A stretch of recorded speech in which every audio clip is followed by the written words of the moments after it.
Disculpen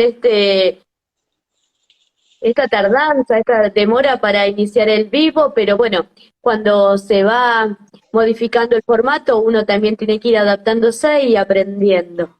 Qué bueno volver a este espacio, volver a nuestros vivos, que le pusimos de título en este regreso justamente eh, esa denominación, porque hace tiempo, hoy estaba pensando, hoy hace prácticamente 2 años que empezamos con este espacio, Mirá en vos, un, cuánto 2 años, tiempo ya.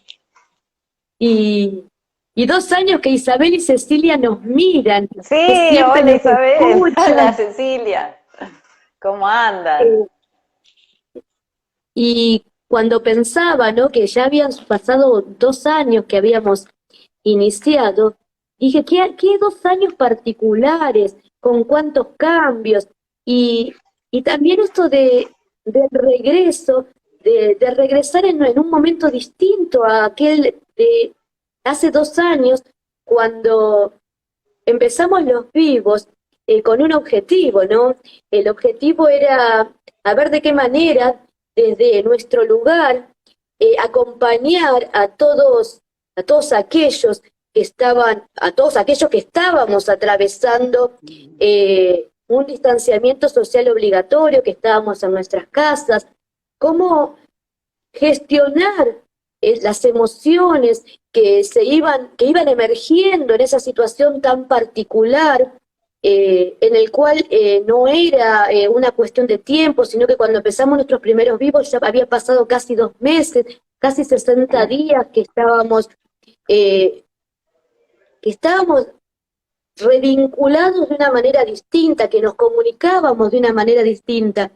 Y nosotras, que nos encontramos en la vida y que compartimos un montón de cosas, nuestro punto de encuentro también, creo que desde lo profesional, es no solo encontrar el sentido de nuestros momentos, de nuestra vida, de nuestro trabajo, sino que es acompañar a los otros a encontrar el sentido. Como diría Víctor Frank, el sentido de la existencia, ¿no? El sentido de lo que está pasando.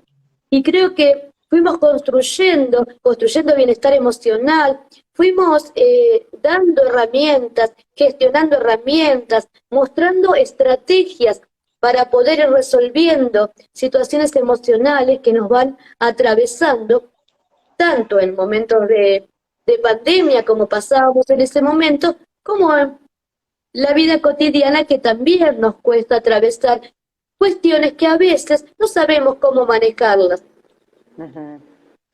Luego pasé al año pasado, cuando volvimos a ser los vivos, que una nueva realidad nos llevó también a no poder seguir haciéndolo, porque por cuestiones laborales no teníamos los mismos días ni los mismos horarios. Y en ese momento en que nos volvimos a encontrar, otra realidad social nos atravesaba. Y ahí nuestro objetivo fue acompañar a gestionar emociones, volviendo a una normalidad que no era tal, porque cuando se empezó a levantar el distanciamiento social obligatorio, añorábamos, ansiábamos, anhelábamos volver a la normalidad, pero era imposible volver a una normalidad en el contexto que atravesábamos, por lo cual había que manejar la frustración, había que manejar lo que nos pasaba, y como siempre el duelo y la melancolía, por eso que ya no está y que no es como esperábamos.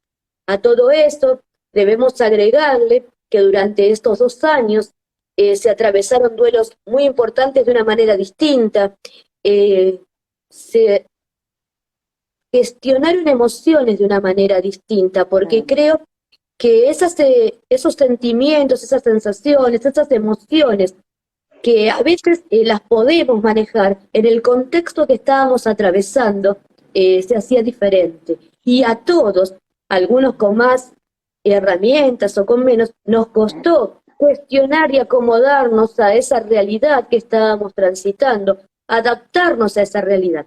Y creo que hoy, 2 años después, en el que le ponemos al regreso a estas charlas informales, también es un contexto distinto, porque Ujú. si bien ahora muchos empezamos ya a transitar el 100% de la presencialidad en nuestros trabajos, revinculamos de una manera casi normal de vuelta, nuestra vida cotidiana se rearmó. Hay muchos que recién ahora están volviendo a sus antiguas costumbres, a sus lugares de trabajo, y lo cual eso también, después de 2 años, no es sencillo de gestionar, porque hay que volver a salir a la calle, encontrar con gente, volver a atravesar esos miedos que da salir a la calle, esa fobia que da salir a la calle, eso que uno escucha todo el tiempo de los medios de comunicación. Y ahora, en este regreso, vamos también a acompañar a gestionar emociones, pero desde otro lugar. Vamos a acompañar a gestionar emociones desde el volver a ser quienes éramos, a volver a ser quienes éramos de una manera distinta, a volver a Ujú. encontrarnos en el espejo, al volver a revincularnos laboralmente, socialmente, con nuestras familias, a volver a ser nosotros, pero de una manera, me gusta decir, reversionada, con otras Ujú. herramientas, con otras estrategias. Por eso, en este nuevo ciclo de las charlas informales, nuestro objetivo va a ser gestionar herramientas para atravesar las situaciones de la vida cotidiana de una manera diferente. Ujú, ujú.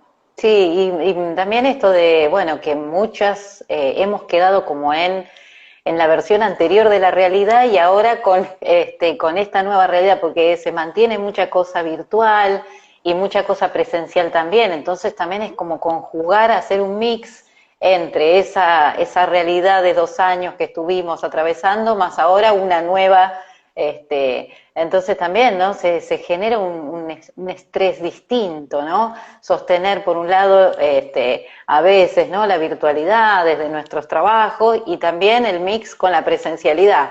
Y creo que eso también va sumando al estrés de la adaptación y a las emociones también nuevas que van surgiendo. Yo recuerdo que, bueno, nuestro primer vivo se trabajó el tema de la angustia, ¿no? Por el COVID, por la incertidumbre, por la falta de palabras, ¿no? Por esto que no entendíamos qué iba a pasar, ¿no? Esto de lo incierto del futuro, ¿no? Y ahora otra vez volviendo a salir, ¿no? A la calle y todo, es como que se reedita algo de esa incertidumbre. ¿Y qué va a pasar, ¿no? Ahora también nos vamos a quedar con lo que ya veníamos armando estos 2 años, vamos a rearmar otra cosa nueva. Y también surge estas cuestiones ansiosas, más todo el resabio que ha quedado de las emociones que atravesamos durante el aislamiento, ¿no? Porque muchas veces esto va fermentando con el tiempo, ¿no? Las emociones van generando ahí como un núcleo que si uno no las gestiona, no las domina, no las pone palabras y demás, pueden ir creciendo, ¿no? Son como algunas emociones yo las pienso así a modo freudiano, ¿no? Como los pequeños monstruos que uno los va alimentando con pensamientos, con acciones y todo, y lleva un tiempo de crecimiento. Y cuando llegan a crecer de manera tal, a veces la enfermedad explota después de 2 años o 3 años, ¿no? No es que de un día para el otro uno enfermó, sino que se va gestando esto. Entonces, ahora también se está observando mucho la explosión de ansiedad o de depresión o algunas cuestiones displacenteras en este regreso también, ¿no? Que encima le sumamos el estrés del regreso a todo lo que no ha sido tramitado, trabajado en este tiempo, ¿no? A veces, vos dijiste una palabra que la quiero tomar, que es displacer, ¿no? A veces el displacer también es bueno, porque el displacer nos ayuda a conectarnos con aquello que no podemos manejar, pero que le tenemos que buscar la vuelta para poder gestionarlo de alguna manera. El displacer no es malo, el displacer es una emoción con la que debo conectarme y decir, ¿qué hago con esto? Es un obstáculo, pero es un obstáculo que tengo que deshacer, que tengo que pasar, que tengo que abordar de alguna manera para que no siga siendo tal. Uh -huh. Y asimismo, qué paradójico, ¿no? Que hablamos del regreso a nuestras charlas y todo el tiempo es regreso en este contexto, como decís vos, es el regreso a emociones primitivas, es el regreso a estar en casa, a salir de casa, a volver a esos lugares donde antes nos sentíamos cómodos, pero ahora no sabemos por qué es nuevo también. A esos encuentros cotidianos con la familia, con los amigos, que hay que ser sinceros, no siguen siendo relajados como eran antes, Mm, porque el barbijo sigue estando esa incomodidad de si alguno tiene algún síntoma, de que si me contagia, algunas personas no les gusta que lo saluden y el otro se incomoda. Me parece que hasta la comunicación en este regreso está cambiando, porque ese beso, ese abrazo, si bien muchas personas ya se están relajando y lo están dando, no todos se sienten cómodos con ese ujú. saludo que era tan habitual antes de la pandemia. Ujú. Sí, sí, el beso tímido, el abrazo tímido, ¿no? O de lejos, ¿no? Este distanciamiento social que tanto practicamos durante todo este tiempo y que nos han inculcado, como decís vos, desde las medidas sanitarias, ¿no? Desde los medios de comunicación, ha quedado en el inconsciente nuestro ya. Ha sido, digamos, se ha adentrado en nuestro psiquismo y a veces hasta de manera, ¿no? Sin pensarlo lo hacemos, ¿no? De tirar el puño o el codo, ¿no? Estas nuevas formas de saludarse que se van instalando y sobre todo, bueno, con gente que uno no frecuenta mucho también, entonces queda esta cuestión de, bueno, el puño, a veces no sabés qué hacer, si saludar con un beso, si saludar con el puño, te quedás con el puño y el beso. Estamos medio así, como que hasta que nos volvamos a acomodar de nuevo. Esta cuestión de los cambios generan el desacomodo, si, para usar una palabra, ¿no? Nos mueven la estantería los cambios. Y, digamos, y despiertan, como decís vos, todas estas emociones tal vez básicas que uno trae, que son parte de nuestro repertorio emocional, así como el músico tiene un repertorio de melodías, nosotros también tenemos melodías emocionales, ¿no? Que son básicas, que tienen que ver con el miedo, que tienen que ver con el asco, que tienen que ver con la ira, que tienen que ver con la alegría también, ¿no? El asombro, la tristeza, son todas nuestras emociones básicas que tienen principalmente una función adaptativa y de supervivencia, ¿no? El miedo, por ejemplo, bueno, nos permite protegernos, el tema del asombro nos permite la exploración del mundo, la tristeza nos permite replegarnos para rearmarnos frente a una situación dificultosa, la rabia también, que es una emoción básica, que la hemos sentido todos, con mejor o peor gestión de la misma, ¿no? Pero que se ha sentido frente a ciertas situaciones. La rabia es la emoción que permite apagar el miedo, es la emoción que hace que el miedo se apague y es una emoción de autodefensa, obviamente, de engrandecerse frente a una situación adversa también. La alegría, ¿no? También es una emoción básica que es parte de nuestro repertorio emocional, que viene desde el nacimiento y que tiene como función fundamental esto de poder conectarse con los otros, ¿no? La alegría te permite armar el lazo social. A partir de estas emociones básicas es que uno después, con la educación, con la cultura, con la conexión con las normas sociales, van generando otros tipos de emociones que podemos llamar secundarias, ¿no? Pero que son derivadas de estas básicas. Frente a la pandemia, las emociones secundarias, ¿no? Aquellas que han sido educadas y demás, se han ido apagando y quedamos como con el núcleo básico y una hipersensibilidad también, ¿no? Con relación a todo lo que nos estaba sucediendo. Entonces, este regreso va a implicar, ¿no? Que volvamos a reeducar emociones, ¿no? Que volvamos a conectar con esas emociones básicas y permitamos, ¿no? Dar lugar a todas las emociones tal vez más secundarias, ¿no? Que no tienen tanto el nivel de adaptación, sino más bien la conexión con los otros, el desempeño en el trabajo, ¿no? El desempeño en una cuestión académica, que podemos encontrar otras emociones ahí secundarias, ¿no? Como por ejemplo, no sé, la empatía, ¿no? La pena, la soledad, el placer, como decías vos, el displacer, la diversión, ¿no? Que son emociones secundarias que se van adquiriendo en realidad con la educación. Y que muchas de ellas las hemos, ¿no? Se han ido como diluyendo y hemos vuelto a un estado más de núcleo primitivo en ese aislamiento. Entonces, bueno, ahora hay que volver tal vez a desplegar esas emociones secundarias para conectarse con la gente en el trabajo, con los compañeros, bueno, etcétera, etcétera. Es tan interesante lo que estás diciendo que estaba anotando algo que no quería olvidarme, ¿no? De reforzar. Vos hablaste de algo que me pareció súper importante, el despliegue de emociones. Este despliegue de emociones que lleva una bipolaridad todo el tiempo, ¿no? Porque alegría, tristeza, miedo, emoción. O sea, el regreso, el regresar, nos hace sentir un poco todas esas polaridades todo el tiempo que nos ponen en un lugar interesante y de descubrimiento, ¿no? Porque nos hace un despliegue tan grande que nos permite atravesar un montón de emociones que si aprendemos a gestionarlas, todas nos suman a nuestra cajita de herramientas, de estrategias para poder atravesar distintos momentos y tener la manera de estar fortalecidos para saber cómo pararme ante esta situación que puede aparecer. Entonces digo, qué interesante tener la posibilidad de pasar por estas situaciones.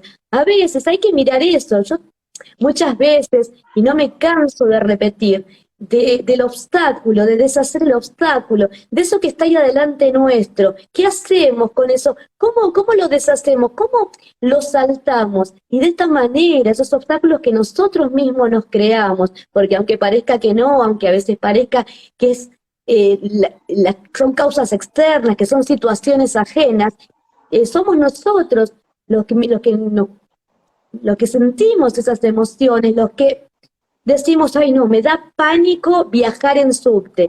Y un día te das cuenta que para llegar a tu trabajo viajabas mucho mejor en subte que en un bus y terminás trabajando esa emoción y un día decís, qué tonta, perdí tantas horas viajando en bus por no trabajar esta emoción. Entonces, Exactamente. Vos sabés que este, hubo un filósofo, Epícteto, del siglo primero, allá muy lejos, que él decía más o menos estas palabras, ¿no? No nos afecta lo que nos sucede, sino que aquello que nos afecta es lo que nos decimos a nosotros acerca de lo que nos sucede, ¿no? Es decir, que no es el hecho a veces en sí, sino la percepción que uno tiene y las cosas que pensamos acerca de eso, ¿no? Esto que vos decías del subte. Cuántas cosas, ¿no? Uno puede llegar a pensar acerca de lo que es viajar debajo de la tierra y demás, ¿no? Y es eso en realidad lo que termina afectándonos. No es el hecho de viajar, ¿no? Sino todo aquello, digamos, aquel repertorio, porque no solamente tenemos un repertorio emocional, sino que tenemos todo un repertorio cognitivo, es decir, un conjunto de pensamientos que van, digamos, rodeando a la emoción. Si uno a esa emoción no le pone palabras, no la rodeamos, no la bordeamos, ¿no? Con un nombre, tengo miedo a tal cosa, el miedo queda como sin circunscribirse a un objeto, ¿no? Entonces tengo miedo, ¿y a qué? Y no sé, y tengo miedo, ¿no? Entonces por las dudas no salgo, ¿por qué? Porque me va a pasar algo, y que si me pasa algo va a ser algo malo, y eso malo va a hacer que se me arruine el día, y que se me arruine el día va a ser tal cosa. Entonces hay todo un repertorio también cognitivo de pensamientos que terminan afectándonos aún más que la emoción esa, ¿sí? Entonces, no es solamente esa emoción. entonces ese repertorio cognitivo es el mismo que también nos lleva a otra polaridad, el de regresar o no regresar, porque también quiero ir a ese lugar. A veces uno lee frases que atraviesan de alguna manera y nos conectan con el regresar no es bueno. Y del otro lado tenemos la otra polaridad, que sí hay que regresar a esos lugares donde uno estuvo cómodo, donde se sintió bien. Entonces es interesante también ese repertorio cognitivo que nos lleva a transitar distintas cuestiones o la misma cuestión de distintas maneras. Y terminamos acá, entonces, por ejemplo, planteando, yo te puedo preguntar a vos si es bueno regresar y vos me decís, depende a qué lugar, a qué situación. A veces es bueno regresar a esas situaciones o esos lugares donde estuve bien. Y a veces hay lugares que no hay que regresar o a situaciones que no hay que regresar.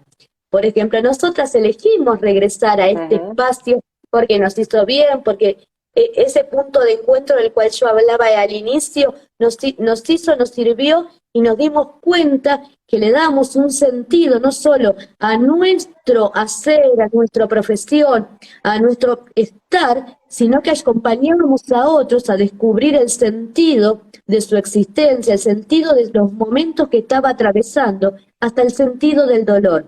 Por eso ese repertorio cognitivo nos da, justamente la palabra lo dice, repertorio, nos da palabras, nos da herramientas para que podamos transitar estas distintas situaciones, pudiendo discernir cuál es adecuada y cuál no es adecuada, o cuál realmente me hace feliz, o cuál simplemente vuelvo porque no tengo la capacidad de atravesar el duelo que debo hacer para no volver a ese lugar donde no estaba tan feliz.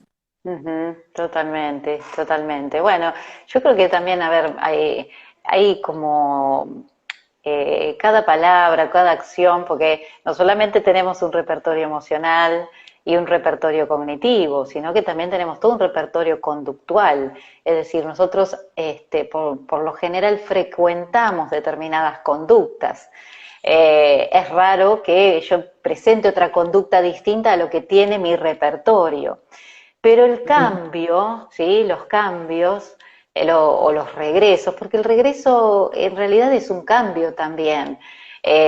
No se regresa de la misma manera, ¿no? Esto que también decía otro filósofo, uno puede bañarse en las aguas del mismo río, ¿no? Porque ha cambiado la situación, ha cambiado, las aguas son otras, son nuevas, yo he cambiado, porque el tiempo ha pasado. Entonces, eso de regresar al mismo lugar es difícil como para definirlo, ¿no? Uno regresa a un lugar, sí conocido, gente que conoce, pero no son los mismos, nosotros tampoco. Entonces es un cambio, es algo nuevo. Por más que uno dice, regresar es como retroceder, o algunas personas tienen esta visión de lo que son los regresos, ¿no? O hay que volver al mismo lugar, pero no se vuelve al mismo lugar, porque no es el mismo lugar y uno tampoco es el mismo. Y lo que te iba a decir, ¿no? Que todos estos cambios nos permiten también empezar a generar nuevos repertorios emocionales, nuevos repertorios cognitivos y nuevos repertorios conductuales, ¿no? Y esa novedad, esa adquisición de nuevas emociones, de nuevos pensamientos y de nuevas conductas nos enriquece nuestra personalidad y nos ofrece mucha mayor cantidad de herramientas para enfrentar un nuevo cambio, ¿no? Y todo también, o sea, las connotaciones que pueden ser buenas, ¿no? Porque hay gente que enfrenta con ecuanimidad ahí todo lo que son los cambios, pero hay muchas personas que no. O sea, yo creo que la mayoría, los cambios nos generan una ansiedad, ¿no? Esto de volver al mundo y cómo será este mundo ahora, ¿no? Y cómo será el laburo ahora y cómo será el contacto con las personas, ¿no? Tenemos esta cuestión de ser animales de costumbres, ¿no? Y cuando uno se agarra una costumbre, se nos complica modificarnos, ¿no? Porque implica ponernos ahí digamos, como se dice, ay, se me fue la palabra, en desafío, ¿no? Nos implica un desafío, decir, bueno, ahora algo nuevo, ¿cómo lo enfrento? ¿Tendré yo herramientas para enfrentarlo? ¿Sí? Nuevamente, voy a A continuar voy a reflejar la palabra desafío. Voy a reflejar porque me parece importantísimo acá lo que decís para hablar de regreso. El regreso siempre es un desafío, ya sea a un lugar que, como decíamos, que fui feliz, a uno que no fui feliz, a uno que estuve cómoda, a una que, no, que estuve incómoda, porque siempre regresamos diferentes. Nunca vamos a regresar de la misma manera, nunca vamos a regresar nunca vamos a regresar con el mismo estado de ánimo, nunca vamos a regresar con la misma experiencia, nunca vamos, esa experiencia que nos permite estar en el mismo lugar de una manera diferente también. Como siempre digo, a veces hay cuestiones que uno, si escuchamos siempre digo, filosofía barata, diría, hay que irse de los lugares donde uno no puede, no quiere estar. Pero a veces hay situaciones que hay que quedarse como un empleo, algunas cuestiones que no es tan sencillo moverse cuando uno no está cómodo. En realidad lo que hay que buscar es la mejor manera de estar y permanecer revinculándose de una manera distinta en esa situación. Pero ahora me gustaría, hoy saqué algo de una historia tuya, que es un fragmento que yo siempre repito. Es un fragmento que dice, alguna vez leí que uno vuelve siempre a los sitios donde amó la vida. Es así, uno siempre vuelve. Volvemos a los lugares donde nos sentimos acogidos. Volvemos a las personas que amamos y nos hacen sentir amados. Volvemos a hacer las cosas que en algún momento nos hicieron felices. Uno vuelve, y volver es bueno, siempre y cuando te haga sonreír. Y eso es cierto. Uno vuelve a esos lugares que siempre fue feliz. Y también hay otro fragmento que hoy recordaba, que nunca encontré quien lo escribió, y siempre me gusta citarlo, que dice que uno va a volver a los lugares donde fue feliz, pero no va a ver las cosas de la misma manera que era. Tal vez el árbol que me parecía hermoso en mi niñez, vuelvo ahora de adulto y era muy chiquito, o aquella calle que era tan maravillosa y ahora me parece que no es tan hermosa, porque es la carga emocional que le damos en ese momento que transitamos, y tal vez cuando volvamos nos desilusionemos. Por eso es bueno volver a los lugares que uno fue feliz, pero siendo yo aquí y ahora, y sabiendo que eso se modificó, ese lugar, esa situación, igual que me modifiqué yo a través del tiempo. Exactamente. Si uno no lleva adelante, digamos, ese regreso a ese lugar feliz, como vos decís, teniendo en cuenta la realidad actual de uno y de ese pasado, probablemente nos frustremos, ¿no? O idealicemos un pasado que ya no existe, o una situación que ya no existe, y terminemos refugiándonos no en la realidad, sino en una fantasía o en una construcción de la felicidad que nosotros teníamos de una época, ¿no? Entonces es importante esto de poder, digamos, ser realista y percibir quién uno es ahora, bueno, cuáles son las construcciones de la felicidad, que son muy particulares para cada uno. Y que tienen que ver a veces con la época, con la historia, ¿no? Con la cuestión social, ¿no? Que también nos van diciendo, vos tenés que ser feliz, y nos dicen cómo ser feliz, y uno intenta por ese lugar y no siente esa sensación, ¿no? De gratificación y de gratitud, ¿no? Entonces la felicidad nos pasa a todos por distintos lugares, ¿no? Y creo que uno tiene que ser consciente de cuáles son las emociones que nos hacen sentir felices, ¿no? Si tiene que ver con la empatía, si tiene que ver con, no sé, con el placer, ¿no? Es social. Entonces es importante también saber, bueno, cuál es la construcción que uno tiene acerca de la felicidad, y tal vez, bueno, no guiarse mucho por lo que los otros dicen de lo que tendría que ser, ¿no? Parte de esa felicidad. Ahora tendría que decir también la otra parte de que a veces es mejor no regresar, Mm, porque a veces hay situaciones que con mucho esfuerzo una persona se fue de esa situación, de esa relación, de ese vínculo, de esa situación tóxica, para ponerle algún nombre en este contexto en el cual estamos charlando, y, y vuelvo. Ahí a veces es mejor no volver y gestionar de qué manera puedo estar en otro lugar sin volver a ese, de qué manera puedo fortalecerme para no tener la necesidad de ser una dependiente emocional de esa toxicidad.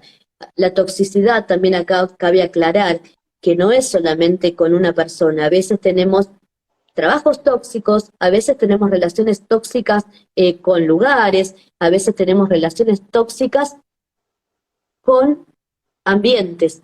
A veces volvemos a lugares que no nos hacen bien por distintas razones. Entonces es importantísimo en la gestión, en este camino, en este viaje de conocer cómo gestionar nuestras emociones, también poder visualizar y distinguir la toxicidad, esa emoción que no me permite darme cuenta que algo es tóxico, que me hace mal, y que yo complemento una relación tóxica que no es buena y que no me genera ninguna felicidad real, sino que es una ilusión. ujú. Bueno, voy a traer esta palabra que resaltás vos, ¿no? Acerca de la toxicidad y de que en algunos ámbitos se hablan de emociones tóxicas, ¿no? Y bueno, decir que en realidad las emociones, ninguna de ellas es tóxica, ¿no? En nuestro repertorio emocional, ya sea de emociones básicas o primarias para la adaptación, para la supervivencia, como hablábamos antes, como las emociones secundarias que tienen que ver más con la vincularidad con los otros, con afrontar el éxito o el fracaso y demás, ninguna de las emociones son tóxicas. Todas las emociones tienen una función determinada, hasta la ira, ¿sí? Hasta la envidia. Ninguna de ellas es tóxica. Lo que le da el rasgo tal vez de toxicidad es todo el otro repertorio que hablábamos antes, el repertorio cognitivo, el repertorio conductual, que van acompañando y acompasando a esta emoción, la van haciendo cada vez más fuerte, la cronifican en el tiempo y uno termina teniendo problemas o dificultades emocionales o psicológicos a raíz de la cronicidad y de la invasión de esa emoción, ¿no? Como te decía antes, ¿no? Un músico tiene un repertorio musical y en ese repertorio tiene que haber variedad, ¿no? De notas, que no sea monocromático, que no sea todo esa ira, que no toda esa tristeza, no toda tampoco, todo alegría, porque cuando hay un Claro. exceso es cuando aparece la dificultad, ¿no? Entonces, bueno, está bien los cambios, que los cambios emocionales están bien, y aceptar que el cambio es inevitable, ¿sí? Eso también, tener en cuenta que la vida no es inmutable y que vamos a estar así siempre, o aislados o conectados, que vamos a ir cambiando. Y esa aceptación de que el cambio es inevitable nos va a permitir abrir un repertorio cognitivo de pensamientos distinto. Y eso va a permitir también emociones diversas, conductas diversas, ¿no? Entonces creo que en esa diversidad vamos bien para adaptarnos. Me encanta esta distinción que vos siempre haces, que se comercializa mucho con la palabra emociones tóxicas. Y siempre vos aclarás que no son las emociones tóxicas, lo que son tóxicas son las situaciones, las relaciones, los ámbitos. Y esto es maravilloso porque hablar de el abanico de emociones que tenemos es hablar de todo ese mapa, de todo de todas esas potencialidades que tenemos. Digo mapa porque se abre un mundo de emociones que podemos utilizar para atravesar cualquier situación en la vida. Y eso es lo que me parece que siempre tenemos que destacar nosotros, reconocer nuestras emociones, saber que tenemos un montón de emociones, tanto como hay países, por eso un mundo. Y todas esas emociones, si aprendemos a aprovecharlas, aprendemos a distinguirlas, vamos a hacer una diferencia en nuestra vida que no tiene precio. Vamos a ser personas con herramientas para poder atravesar cualquier situación de la vida de la mejor manera posible. Hay situaciones que no son nada lindas, que no son nada buenas, que son muy tristes, que lastiman mucho, y no queremos decir que uno las va a atravesar sonriendo, pero simple, sino que uno la va a atravesar de la mejor manera posible, y luego de atravesar todo ese proceso doloroso, vamos a poder rearmarnos y continuar la vida habiendo incorporado ese dolor a nuestro hacer diario y continuar de la mejor manera que nos permita esa apropiación de ese dolor. Totalmente, totalmente de acuerdo. Y yo sumaría de no quedarse, digamos, ligado a una parte de esa situación nada más, ¿no? Porque yo sé que Claro. hay momentos terribles de la vida donde tal vez, por ejemplo, uno pierde un ser amado, ¿no? Y uno queda ligado a esa pérdida y a la emoción de la angustia y de la tristeza. Pero no ha visto que en el atravesamiento de esa pena se ha acercado gente y ha estado gente con nosotros abrazándonos y acompañándonos. Y no podemos ver ese aspecto. Yo sé que es difícil a veces ampliar esa mirada y sacar lo bueno de algo, ¿no? Pero para practicarlo, no quedarse con el rasgo, no quedarse con una situación particular, sino poder ver el contexto todo, que en esa pérdida, por ejemplo, por dar un ejemplo, ¿no?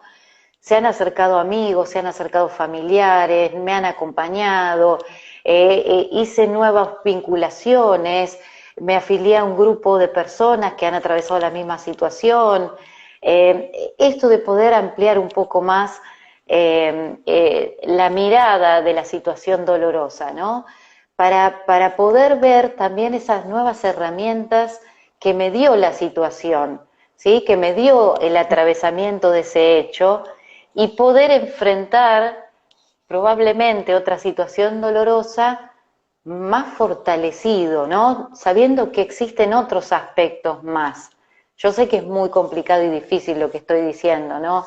Y tal vez tome un caso muy extremo con la pérdida de un ser amado, pero podemos pensarlo en, no sé, en perder un trabajo o no sé, que algo salió mal en mi proyecto, entonces uno queda con esa emoción de que soy un fracaso, ¿no? Porque me salió mal, porque no lo planifiqué bien, pero no podemos ver tal vez que ese fracaso o que ese cambio o que esa pérdida que tuve me abrió la oportunidad de presentarme en otro trabajo, por ejemplo, no sé, o que me abrió Otra oportunidad.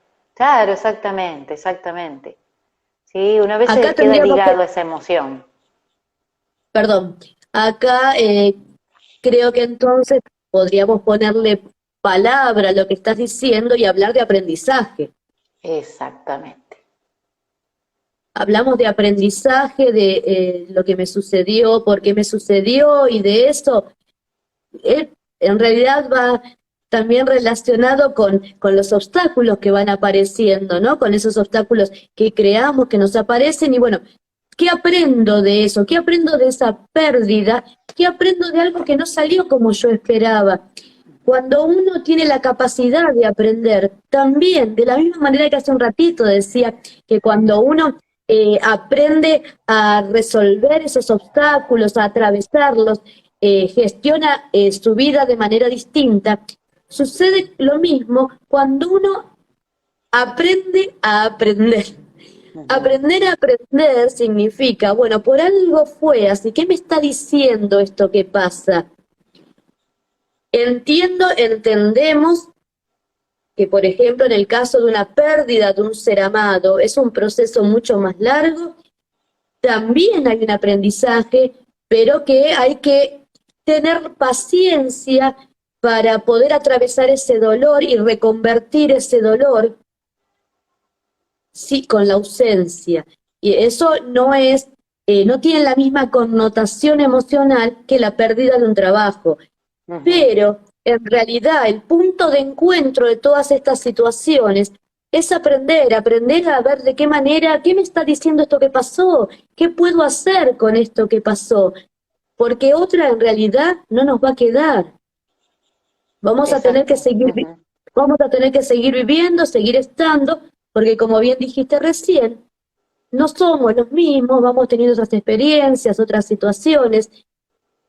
Nunca vamos a ser los mismos que hace 10 años atrás, que hace 5 años atrás, ni que hace 2 años atrás, ni que ayer tampoco, porque entre ayer y hoy también tuvimos algún aprendizaje, también nos pasó algo que nos modificó, porque eso también hay que detenerse en cada día de nuestra vida a ver qué nos pasa, a ver que hoy no fue tan bueno, bueno, pero ¿por qué no fue tan bueno? ¿Qué hice yo para que eso no, qué puedo hacer hoy? Si ayer no fue tan bueno, para que eso no se repita. Porque vuelvo, somos artífices de lo que pasa. No podemos algunas cuestiones modificarlas, algunas situaciones externas no podemos modificarlas, pero sí lo que podemos modificar es qué hacemos nosotros con ellas y de qué manera nosotros transitamos eso que sucede, de qué manera lo resolvemos, sino también. Totalmente, totalmente. Y esto que decís vos, ¿no? Como ampliar la capacidad de observación que tenemos, de no quedarnos fijados al detalle, porque a veces el día se nos arruina por un detalle. O sea, a ver, voy de nuevo al ejemplo del músico. Está haciendo su concierto y se equivoca en una nota o en 2 notas, y eso dice, arruiné el concierto, fue un desastre. Se quedó en el detalle y no pudo ver más allá de esa equivocación, ¿no? Y a veces nos pasa en el día que nos levantamos, pasa algo, un detalle, algo malo, y teñimos todo nuestro día. Es como que ya no queremos ir a dormir, ya está, listo, se arruinó, ¿no? Porque nos quedamos pegados a ese detalle. Entonces, ampliar la capacidad de observación va a ser poder mirar más allá de ese detalle, ¿sí? De que el día tiene 24 horas y que eso fue 5 minutos, por ejemplo, ¿no? Pero a veces tenemos esta cuestión de ceguera emocional, ¿no? De no poder apreciar otra emoción más que ese detalle desagradable y la emoción de bronca, de frustración o de tristeza que me provocó que se me rompiera un huevo, por ejemplo, y se me cayera al piso, ¿no? Y sin embargo el peso de los hechos se lo estoy dando yo, porque a vos se te cae el huevo y decís, bueno, ya está, lo limpiás, compras otro. Y a mí se me cayó el huevo al piso y capaz que fue una debacle, una catástrofe para mi día, ¿no? Entonces, es el peso y la valoración que uno hace y ampliar esa mirada, ¿no? Ampliar la capacidad de observación y valoración. Importantísimo, y creo que ya iría cerrando con esto porque me parece ampliar la capacidad de observación y la valoración nos permite en ese detalle, por ejemplo, darnos cuenta que durante todo el día nos dijimos, soy una tarada 4 veces. Si yo me detengo en la valoración que me pongo a mí misma, en la connotación que le doy a esa palabra, en la adjetivación que le pongo a mi hacer, seguramente también el otro me ve de esa manera. Y seguramente voy a potenciar ese hacer mirándome al espejo y pensando que yo soy una inútil, que no me salen las cosas bien. La observación del detalle es lo que permite que yo también le ponga a las palabras la connotación que corresponde. Yo siempre digo, nada se dice al azar. Las palabras tienen una fuerza que habla mucho más de lo que a veces nos damos cuenta. Por eso, una palabra que ofende, una palabra que da tranquilidad, una palabra que nos puede amargar, hacia nosotros mismos, no solo hacia el otro. Porque lo que nos decimos a nosotros, esa observación del detalle que dice Natalia, esa valoración, también es la valoración que nos ponemos a nosotros mismos, que nos damos a nosotros mismos, porque nuestras palabras salen de nosotros. Entonces, las palabras que nosotros emitimos, la palabra que decimos, está hablando de nosotros también y de lo que nosotros pensamos y de lo que nosotros sentimos. Totalmente. Y esto llevándolo también, ¿no?, a la terapia de personas con dificultades emocionales, con problemas emocionales o con trastornos emocionales, ir más allá de ese detalle. La enfermedad mental es un detalle en nuestra vida, ¿sí? Esa ansiedad es un detalle. Soy más que mi ansiedad, soy más que mi torpeza, que se me cae algo, soy más que eso. Y eso uno lo tiene que empezar a ver, ¿no? Ir más allá de ese detalle, poder observar que soy más que eso, ¿sí? Y eso me permite a mí potenciarme mucho más, me va a abrir muchas más posibilidades de acción, de emoción y de pensamiento. Ahora, si yo me quedo con solamente eso, que se me cayó el huevo y se me rompió en el piso, y que soy una torpe, o sea, no voy a aventurarme nunca a agarrar un instrumento musical, no voy a aventurarme nunca a hacer una manualidad porque soy torpe. Entonces se me pega esa etiqueta, y la etiqueta es un detalle, o sea, hay que sacarla, hay que mirar más allá y hay que ampliar esa visión que tenemos de nosotros mismos. Que lleva tiempo, que lleva a veces terapia, sí, que lleva mucho trabajo, pero no quedarse con que uno es un detalle, somos mucho Y, más. y somos mucho más, y eso también implica regresar a esa que fui, a regresar a mi ser, regresar a mi esencia y descubrir que soy mucho más que esas etiquetas. Natalia, qué placer haber regresado. Ay, la verdad que yo estoy feliz, siempre me hace muy feliz estos espacios, que también estén allá presentes del otro lado acompañándonos, me hace muy feliz. Y yo Espero siempre que veas saludar a agradeciéndote. Gris. Voy a saludar. Eh, el próximo viernes a las 20 horas volvemos a este espacio y seguimos construyendo bienestar emocional y sobre todo ayudando a descubrir herramientas que nosotros tenemos para poder potenciar todo lo mejor de nuestro ser, para poder estar en el mundo, para poder estar en la vida de la mejor manera posible. Gracias a todos los que nos acompañan, gracias a todos los que luego nos ven, porque en este horario no pueden vernos ni escucharnos, y gracias Natalia, como siempre, por acompañarme en este espacio que hemos creado, que también me hace muy feliz a mí. Buenas Bueno, noches. muchas gracias por acompañar, por la invitación, y bueno, un saludo a todos y a todas. Buenas noches. Buenas noches.